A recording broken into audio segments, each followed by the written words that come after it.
waaw gars yi seet dama bëgg ngeen déglu Pa Ahmadou Mbaye li mu wax ci cas Moustapha Diakhaté Sénégal sans rire rek la ñu war a invité ci plateau yi kon gars yi maa ngi ñaan vidéo bi képp ko seetaan moo ñeel offense au chef de l'État Pa Ousmane. waaw mu ngi noonu laataa ma ñëw sax ci réaction yeeg yooyu lan moo probable ci yow maître tey su jàkkaarloog ki nga xamante ne mooy juge bi. ginnaaw bi ñu ko dégloo bon ci laaj yi ñu ko doon jébbal tontu ca pour yow lu gën a loo jàpp ni moo mën a tukkee ci jàkkaarloo boobu tey. Bon, merci Pa Ousmane. Avant de répondre à la question, je vais def une précision. Parfois, les Sénégalais en usent et en abusent. Et je crois que depuis belle lurette, les Sénégalais nous fait des erreurs, même parfois les journalistes. Ah oui? Par rapport à l'article 80. Je crois que ce n'est pas l'article 80, mais prévoir offense au chef de l'État. C'est l'article 254 du Code pénal. Offense au chef de l'État. Moi, article 254. Article 80, moi, atteinte à la sûreté de l'État. Donc, c'est une précision très importante. Parce que le Sénégal, journalistes, est emballé dans cette brèche-là. Alors qu'en réalité, alors qu'en réalité, c'est l'article 254, moi, prévoir l'ordre. Donc, vous faites que l'article 80 là, vous devez prévoir infraction, atteinte à la sûreté de l'État. Topé Idrissa Seck dans le passé. Maintenant, par rapport en tout cas à face à face, avec le procureur de la République, bon, ce qui est plausible, je ne dis pas possible, parce que il est possible tu es trop dans l'affirmatif. Ouais. Mais ce qui est plausible, moi, le procureur, a un pouvoir d'appréciation, conformément à l'article 32 du Code de procédure pénale, vous faites qu'il y ait parce que le mandat de dépôt, li mënul am en la matière mon instruction. Parce que pour cette infraction là je crois qu'on n'a pas besoin en tout cas de dem li nga xam ne moom mooy instruction. Il peut être placé sous mandat de dépôt par rapport en tout cas à cette infraction.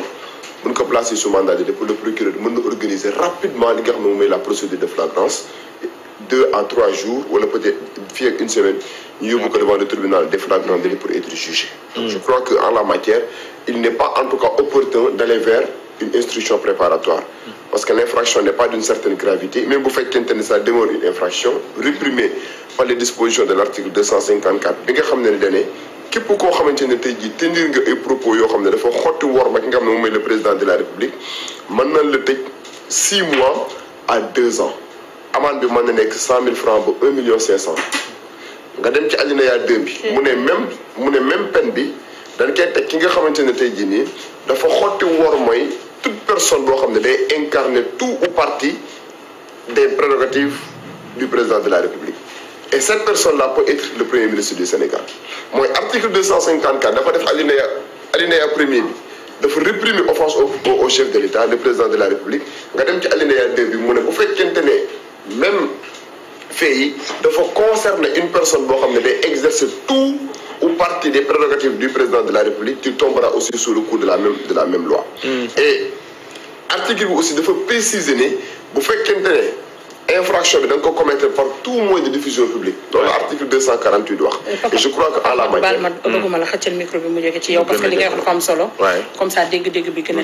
Voilà, je crois que à la matière comme ni ma ko waxee 254 moom moo prévoir en son alinéa premier offense au président de la République bi nga xamante ji képp koo xamante ni def nga ko peine bi day nekk de 6 mois à 2 ans. léegi baat bi mu utiliser pour yow offense la.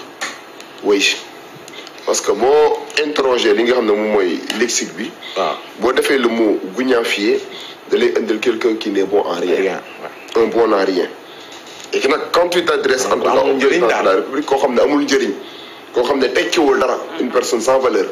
Parce que il y a beaucoup de synonymes yoo xamante ne ni am na par rapport en tout cas à cette expression bi nga xam ne nii dafa am benn aspect péjoratif. Et quand je dis dafa am benn aspect péjoratif mooy boo ko utiliser en français jubluwoo ci en tout cas lu positif mais lu négatif nga ci jublu.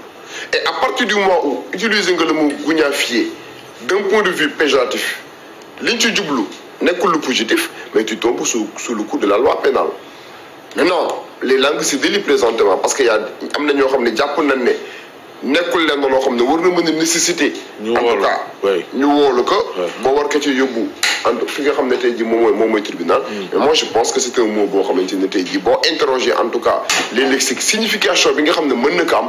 war na mën a en tout cas nécessité en quelque sorte ñu teg ay daan ci ki nga xam ne moom moo ko prononcé. te du lim ko wax mu jëm ci nit ki mais ci institution bi nga xamante ne moom la visé. parce que offense au chef de l'État dañ koy tuddee même un crime de lèse-majesté ce n'est pas un crime. mais quand on dit crime de lèse-majesté ça veut dire que c'est l'institution en tant que telle moom de disposition 254 di protéger de telle sorte que tey jii nii kat du nit ki en tant que tel c'est pas la personne du président de la République ou du Premier ministre ou du président de l'Assemblée nationale, mais c'est l'institution que ces personnes-là sont censées incarner, le code pénal les protège à travers ces dispositions.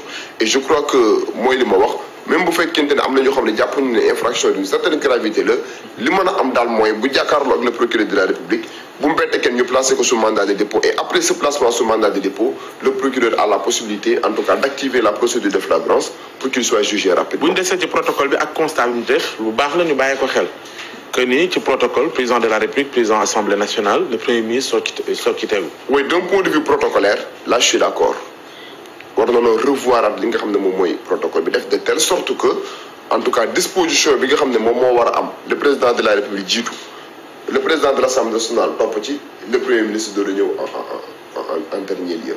bu fekkoonte ne par exemple dafa nekk dans un cadre purement politique nekkul lenn loo xam ne événement boo xam ne dafa engager la République peut-être loolu mën nañoo comprendre par exemple bu fekkoonte ne par exemple ñoom danoo doxee noonu. ci manifestation boo xam ne c'est une manifestation politique qui concerne le parti Pastef. ñu nekk dans un cadre purement politique. loolu mënuñu ko bañ mais à partir du moment où mu nekk dialogue national wala mu nekk événement boo xamante ne dafa am une envergure nationale en tout cas la République ñu convoqué li nga xam ne mooy la République je crois que d'un point de vue protocolaire war na noo mën a respecter cet aspect là président de la République jiitu président assemblée nationale topp ci le premier ministre de l'Union en dernier. voilà ñàkk tontom yàqu dara de. jàkkaarloo démb moom. ñàkk tontom.